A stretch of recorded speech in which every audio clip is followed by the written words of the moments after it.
하나님 말씀은 사도행전 19장 1절부터 10절까지입니다. 사도행전 19장 1절부터 10절까지입니다.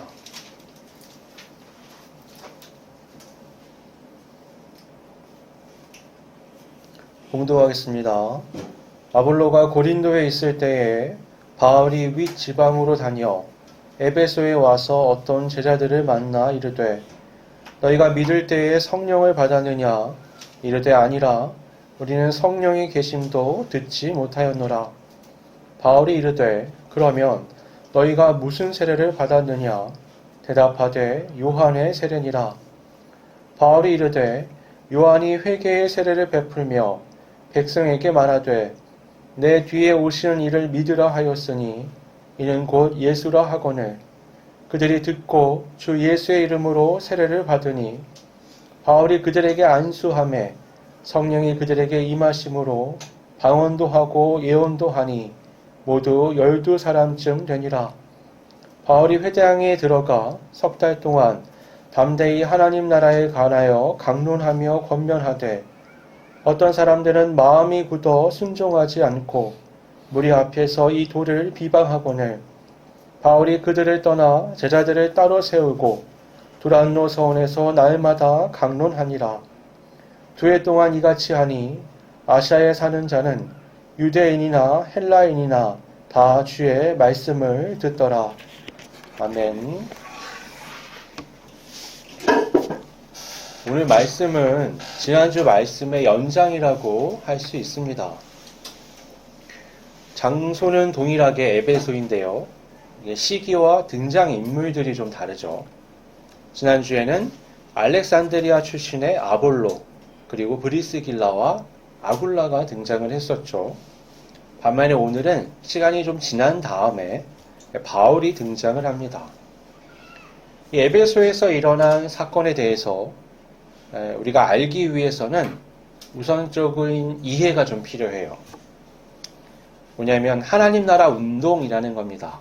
이게 좀 생소하실 수 있겠지만 세례 요한부터 시작해서 예수님까지 그리고 후에 사도들까지 이어졌던 이 일련의 이 전체적인 에너지를 묶어서 한번 얘기를 해보면 이거는 하나님 나라 운동이라고 이름 지어서 얘기를 해요.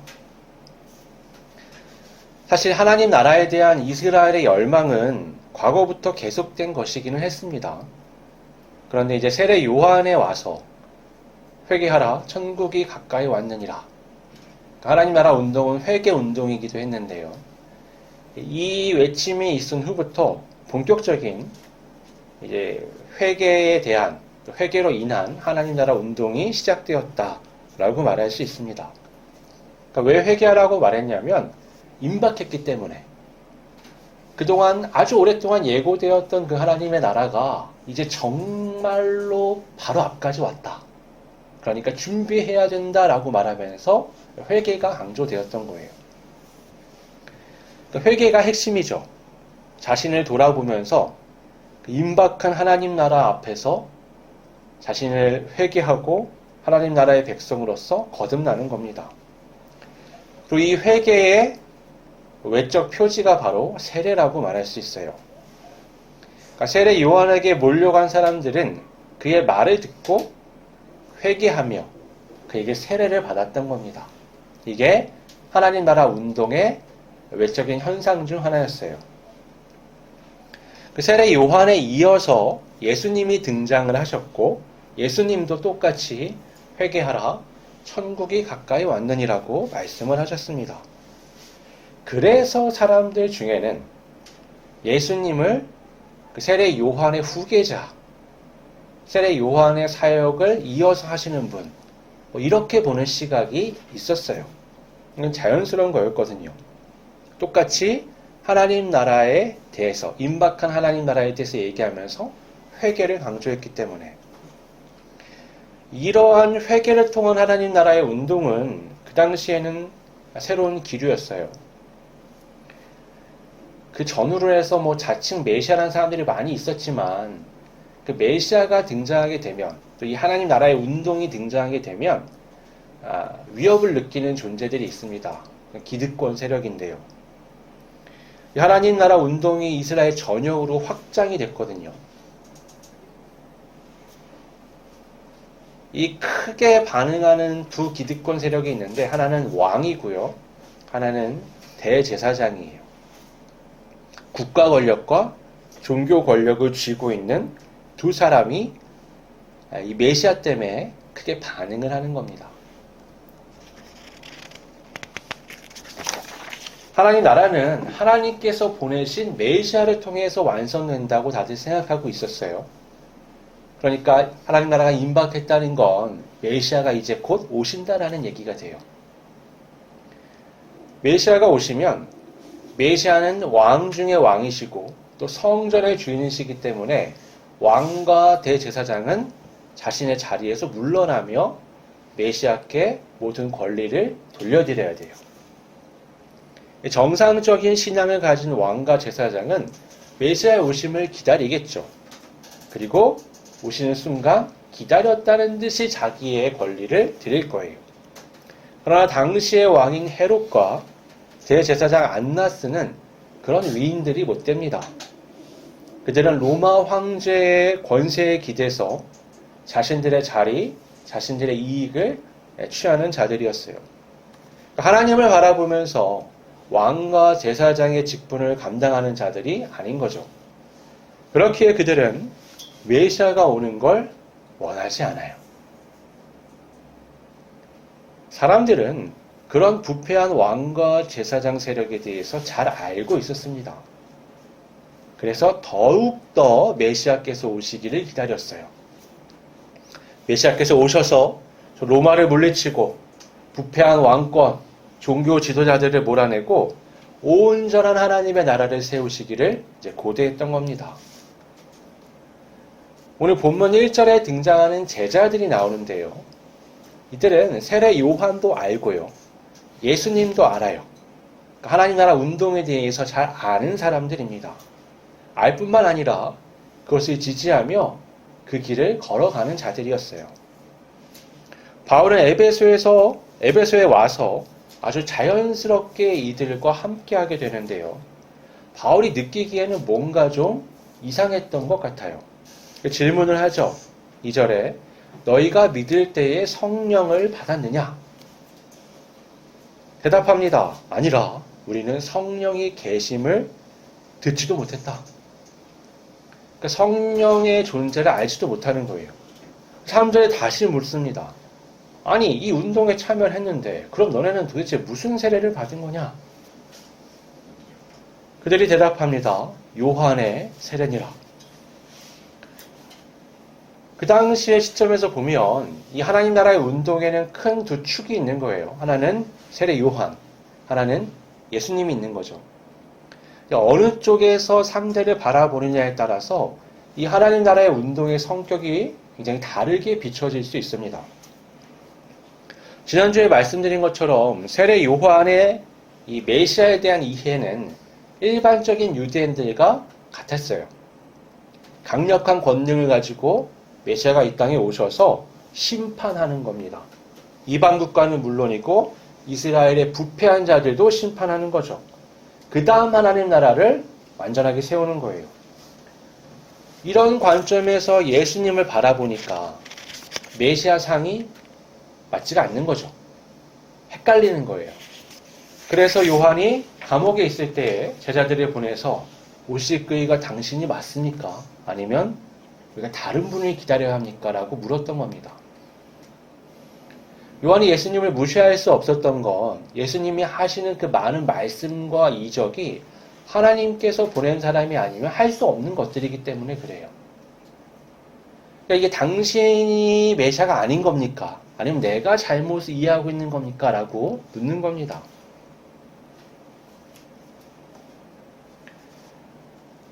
귀신도 쫓아내고요.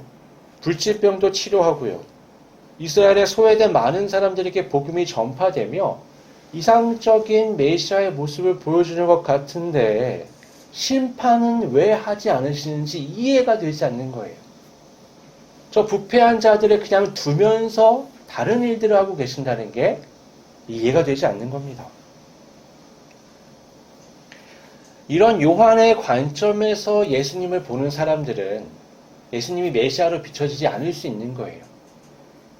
예수님의 메시아의 사역을 이해하지 못할 수 있는 겁니다. 그냥 요한의 뒤를 이어서 하나님 나라의 운동을 했던 리더로서 비춰지고 훌륭한 선생이지만 십자가에 죽었던 분으로 비춰질 수 있는 거예요. 초기 기독교는 오늘날과는 상황이 되게 달랐어요. 성경은 지금처럼 인쇄기술이 발전하지 못했기 때문에 구하기 굉장히 힘든 거였습니다. 그것도 묶음으로 있는 게 아니라 낙권으로 있었고. 그러니까 없다시피 하다고 봐도 돼요. 교리는 확립되지 못했고요. 유대교와도 명확한 구분이 없었습니다. 그러니까 이제 하나님 나라에 대한 이해를 가진 사람들이 모이는데 자기들 안에서도 생각이 상이한 그런 상황들이 쉽게 벌어질 수 있는 거예요. 다른 관점에서 하나님 나라를 보면 이렇습니다. 예수님은 하나님의 나라를 회복하기 위해 메시아로서 이 땅에 오셨죠. 그런데 예수님이 말씀하시는 하나님의 나라라는 건 일반적인 유대인이 갖고 있는 그 물리적 세계가 아니라 내재적이고 또 점진적인 특성을 가지고 있어요. 예수님께서 천국은 이와 같으니 라면서 말씀하셨던 것들을 보면 공통점이 있는데 바로 시간이 필요하다는 거예요. 반죽에 누룩을 넣으면 시간이 지나야 빵이 되죠. 부풀어 오릅니다.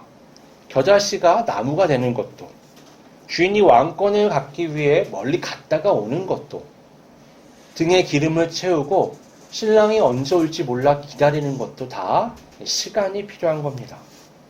그래서 이건 처음에 티가 나지가 않아요. 누룩을 막 넣은 빵은 아무 변화가 없습니다. 막 심은 겨자씨도 변화가 없는 것처럼 느껴지죠. 막 떠난 주인이 언제 올지 누가 알아요. 신랑이 언제 올지 몰라서 잠을 자는 신부들도 있었던 겁니다. 그러다 어느 때 반죽을 보니까 다 부풀어 있는 거예요. 겨자 나무가 자라 있고요. 주인이 돌아온다는 소식이 들리고 신랑이 문을 두드리는 겁니다. 예수님은 하나님의 나라를 시작하셨어요. 미래의 어느 날 완전히 도래할 그 하나님의 나라를 앞당겨 오신 겁니다. 요한은 심판주로서 예수님을 바라봤지만 예수님은 먼저 회복의 우선순위를 두고 계셨어요. 왜 그런 차이가 생기느냐? 율법의 이해에 대한 차이 때문에 그렇습니다. 율법이 뭐예요? 하나님께서 하나님의 백성들에게 세우신 일종의 기준이죠. 규칙입니다. 하나님 나라는 거룩한 나라이기 때문에 그 안에 살아가는 하나님의 백성들도 거룩해야 돼요. 거룩하기 위한 기준이 바로 율법이죠.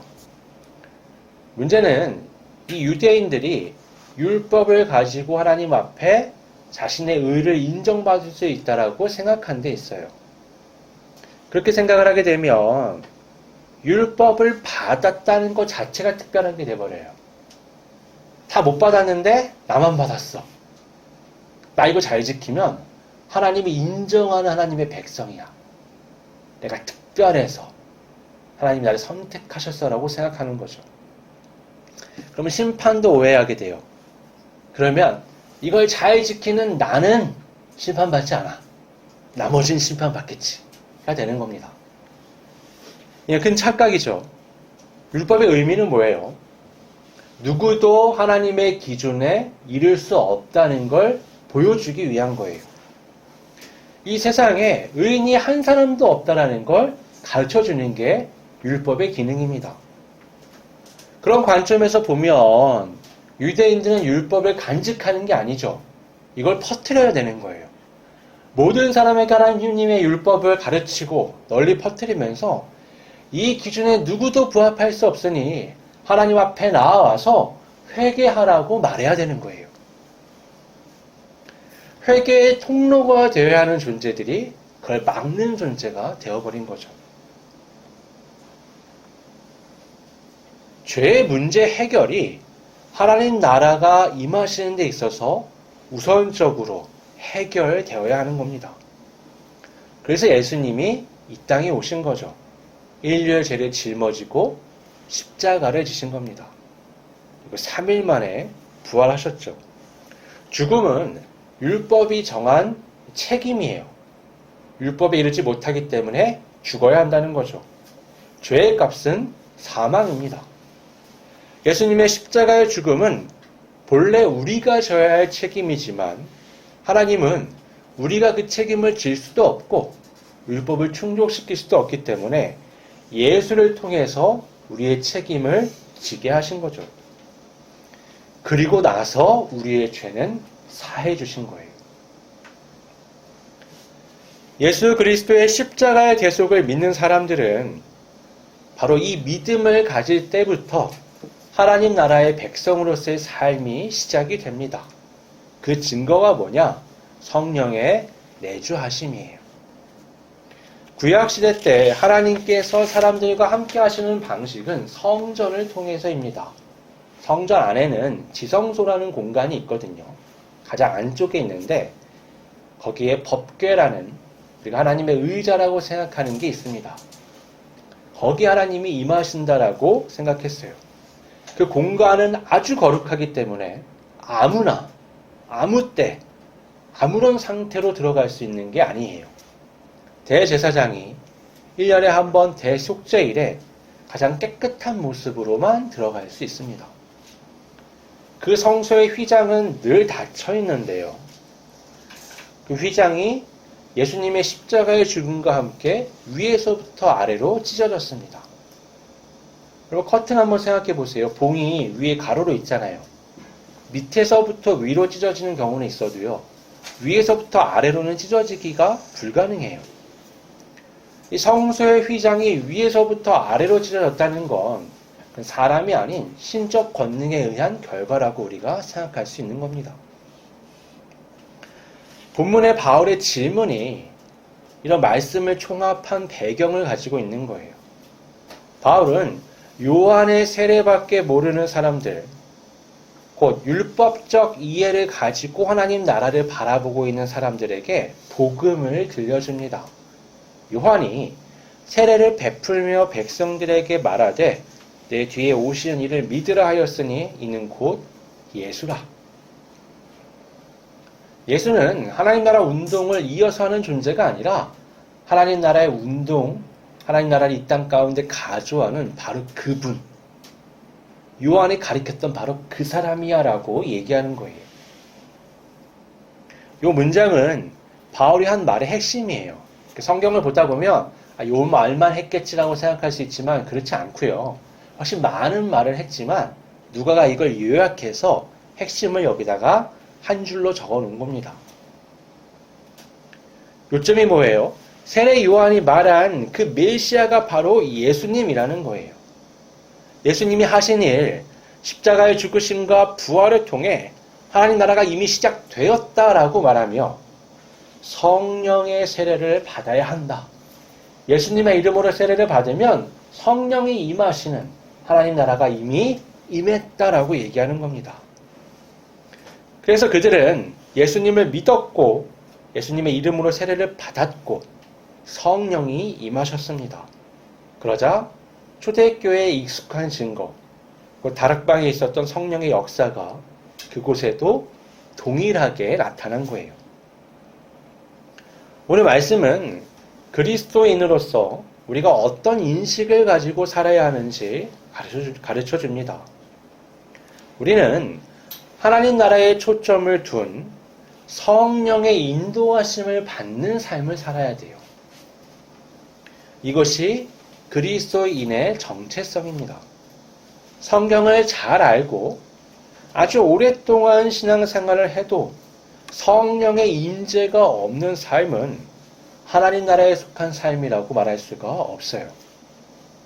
그럼 어떻게 해야 성령의 내주하심을 경험하며 살아갈 수 있겠느냐? 다른 게 아닙니다. 본문에 나와 있는 것처럼 예수 그리스도를 믿는 거예요. 그 이름으로 세례를 받는 겁니다. 우리는 다 세례를 받았으니 성령을 경험하는 삶이 당연한 걸까요? 여러분, 이 세례는 외적 표시라고 아까 말씀드렸잖아요. 상징인 거예요. 그러니까 세례를 받는다는 건 회개를 전제로 하는 겁니다. 회개 이꼴 세례인 거예요. 이전에 나의 삶의 기준, 관점, 욕망, 바람, 가치관 이런 것들을 버리고 내 삶의 주권을 예수님께 드리는 겁니다. 왜 그래야 하죠? 내가 다른 그 무엇보다 예수 그리스도를 사랑하기 때문에 그렇습니다. 예수님은 나를 사랑하셔서 자신의 전부를 던지셨어요. 생명까지 말이죠. 이 사랑은 쉽게 이해할 수 있는 게 아닙니다. 우리는 아무리 헤아려 봐도 이해가 잘 되지 않고 어려운 사랑이에요. 성경에 이렇게 말씀해요. 의인을 위하여 죽는 자가 쉽지 않고 선인을 위하여 용감히 죽는 자가 혹 있거니와 우리가 아직 죄인 되었을 때에 그리스도께서 우리를 위하여 죽으심으로 하나님께서 우리에 대한 자기의 사랑을 확증하셨느니라. 아주 훌륭하고 착한 사람들을 위해 죽는 게 쉽지 않아요. 근데 죄인을 위해 죽는다? 그건 있을 수 없는 일입니다. 하지만 하나님께서 예수 그리스도를 통해 이 일을 이루심으로써 우리를 얼마나 사랑하시는지를 보여주셨다는 거예요. 예수님은 율법의 핵심에 대해 하나님 사랑과 이웃 사랑이라고 말씀을 하셨죠. 하나님께서 율법을 우리에게 주시며 기대한 게 뭐냐? 바로 그 사랑이에요. 예수님의 십자가의 죽음은 하나님 사랑과 이웃 사랑을 보여주는 절정이라고 말할 수 있습니다. 나를 전부 내어주어서 죽기까지 하나님께 순종하며 이웃을 위해 내어줌으로 사랑하는 겁니다. 이것이 바로 율법의 목적이에요. 그래서 예수님이 뭐라고 말씀하세요? 내가 율법을 완성시키기에 왔다고 말씀하십니다. 또 뭐라고 말씀하시죠? 이 율법이 사랑의 방향성을 가지기 때문에 이 세상이 없어져도 율법은 없어지지 않는다. 1.1핵도 지워지지 않는다라고 말씀하셨어요. 믿음, 소망, 사랑. 이것들이 아주 좋은 것들이죠. 절대 없어지지 않는 것들이에요. 세상이 없어져도. 하지만 그 중에 제일은 뭐라고 말씀하셨죠? 사랑이에요. 그러니까 율법은 그 사랑을 보여주는 거고 예수님의 그 모든 사역도 이 사랑을 보여주는 겁니다. 이 사랑을 우리 힘으로 할 수가 없어요. 나는 사랑하는데요. 그건 우리의 욕망을 이루는 사랑이고요. 이 사랑은 아가페 사랑, 하나님이 부여하시는 하나님에게서부터만 올 수 있는 사랑을 얘기하는 거예요. 우린 죄의 본성을 가져서요. 자신을 사랑합니다. 얼마나 끔찍하게 나를 여겨요. 나를 얼마나 사랑해요. 하나님을 사랑하고 이웃을 사랑하려면요. 이게 뒤집어져야 돼요. 나를 부정해야 되거든요. 그러니까 십자가를 향한 예수님의 뒤를 따르는 회개의 삶이 필요합니다. 예수님이 말씀하셨잖아요. 누구든지 나를 따르려거든 자기 십자가를 지고 나를 따르라. 그 말은 뭐예요? 나를 사랑하지 않고 하나님을 사랑하고 이웃을 사랑하는 삶의 방향을 따라 나아가라는 거예요. 그러려면 필연적으로 나를 미워하고 나를 부정하고 나를 포기하는 삶이 필요합니다.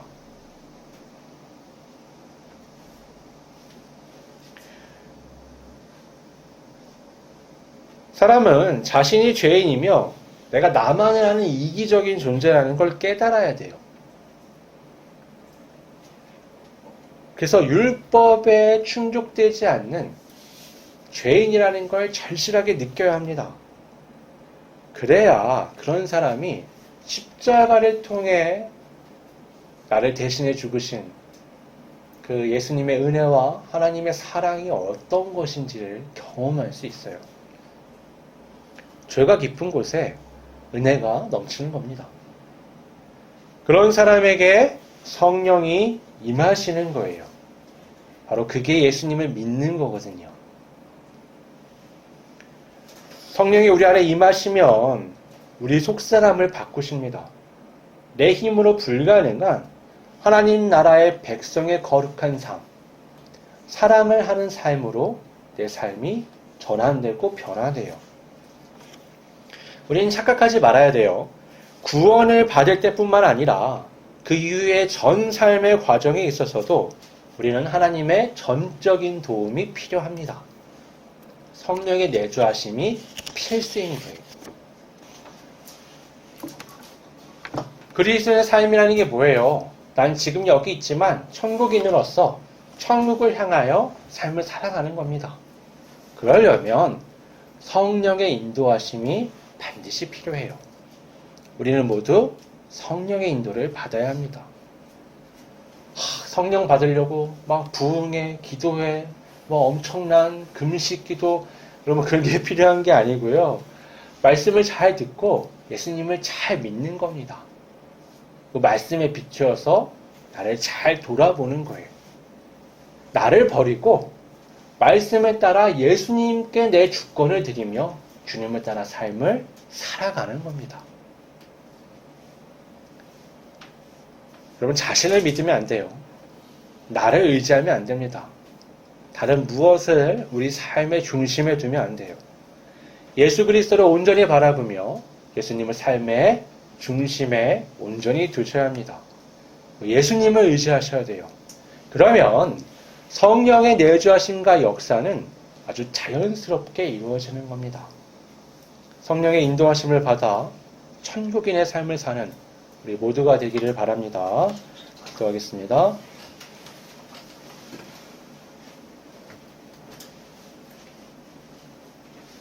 아버지 하나님,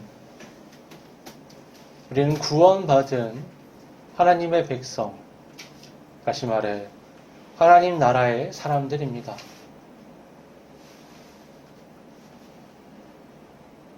여전히 내가 내 삶의 주권을 쥐고 내 삶의 욕망을 쫓아 나를 위해 살아가고 있는 모습들을 발견하게 됩니다. 이 시간 새롭게 마음을 다지며 우리 예수 그리스도를 온전히 믿음으로 주님이 우리에게 보여주셨던 것처럼 나를 죽이고 하나님과 사람을 사랑하는 온전한 그리스도 예수의 사랑을 나도 품으며 성령의 인도하심을 받는 천국인의 삶을 살아갈 수 있도록 이끌어 주시옵소서. 이 땅에 소망을 두는 것이 아니라 하나님 나라의 소망을 두며 그 삶을 살아가는 게 기쁨이 되는 온전한 하나님의 백성이 될 수 있도록 인도하여 주시옵소서. 거룩하신 예수님의 이름으로 기도드립니다. 아멘.